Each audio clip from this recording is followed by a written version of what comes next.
같은 어깨 통증을 호소하는 환자들은 5년 사이 53%나 증가. 그중 눈에 띄는 것은 20, 30대 젊은 층 환자의 증가. 컴퓨터 편집도 계속 하는 것도 하고 또 음악을 둘 다 양팔을 좀 격하게 쓰는 거라서 어깨를 자주 뭉치는 편이라서 좀 자주 풀어주려고 노력하는데 물건을 못 들 정도 가끔씩도 있고 그다음에 뭐 쥐가 나는 느낌이니까 전신에 뭐 어깨 쪽에 힘이 빠진다거나 그런 증상들이 조금씩 있어요. 소리 소문 없이 찾아와 순식간에 어깨의 만성 통증으로까지 퍼지는 오십견. 과연 20, 30대는 오십견의 안전지대에 설 수 있을까?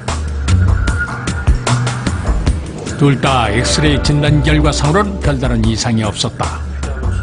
그러나 팔을 올리는데 불편함과 고통을 호소해 오십견 위험 판정. 특히 젊은 사람인 경우는 뭐 밤새서 뭐 일을 한다든지 컴퓨터 작업을 많이 한다든지 또 어떤 경우는 너무 운동이 부족해서 생기는 경우도 많거든요. 운동 범위가 줄어들어 있고 거기에 수반돼서 통증이 있기 때문에 오십견으로 진단을 내리게 된 것입니다. 오십견. 이제 더 이상 50대의 천유물이 아니다. 너무 많이 써가지고. 스트레칭을 한다고 했는데도 이렇게 우습견이 온 거니까 거기에 대해서 조금 더 생각을 해야겠다는 생각이 조금 더 들고요. 방심은 건물. 지금도 당신의 어깨는 신호를 보내고 있다. 그렇다면 오십견 막을 수는 없을까? 오십견의 원인은 몇 가지가 있습니다.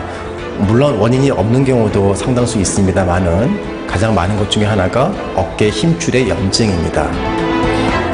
특별한 이유가 없는 1차성 오십견과는 달리 2차성 오십견은 어깨 힘줄에 염증이 생기거나 찢어질 때 주로 발생한다. 특히 2차성 오십견은 당뇨나 갑상선 질환을 가진 환자들에게 5배 더 높게 발병되는데 이를 방치하면 어깨는 물론 손까지 통증을 호소해 일상생활을 할 수 없게 된다. 사지가 다 이 마비가 와가지고 이제 딱 빨려가지고 10줄이 어디고 그러는데 못 움직이는 상태에서 와가지고 응급실 여기 들어가가지고 또 치료하고 나가고. 가장 유사한 질환인 회전근개 파열과 동결경과의 그 구분점은 동결경 같은 경우에는 전 방향으로의 모든 운동이 제한되어 있고 통증을 야기하는 반면에 회전근개 파열은 수동 쪽으로 운동은 비교적 거부감 없이 할 수 있는 게 특징입니다. 즉 어깨 통증을 유발하는 회전근개 파열은 어깨 힘줄이 끊어지면서 발생하는데 이렇게 끊어진 힘줄은 어깨 사용을 못하게 하여 자연스레 어깨가 굳는 오십견의 증상과 유사하다. 더구나 회전근개 파열의 경우 오십견보다 움직임이 자유로워 이대로 방치하면 어떠한 도움을 받아도 팔을 올릴 수 없는 오십견으로 발전할 가능성이 높다. 흔히들 오십견은 자연적으로 회복된다고 잘못 알려져 있습니다.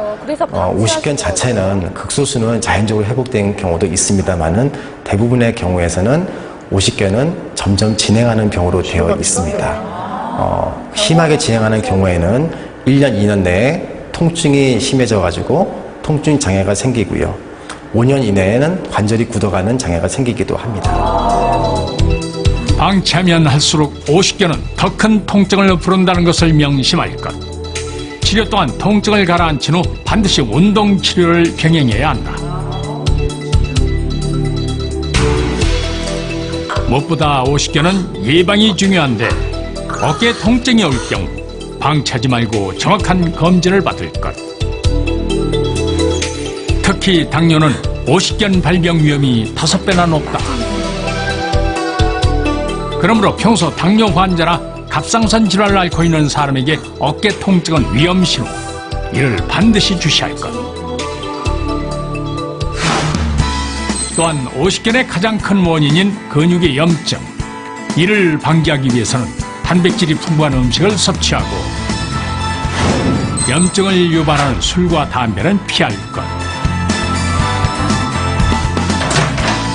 혹 어깨 통증이 심할 경우에는 뜨거운 찜질을 해주는 것이 통증 완화에 도움이 된다. 무엇보다 오십견을 이기는 최고의 방법은 꾸준한 운동. 이때 도구를 이용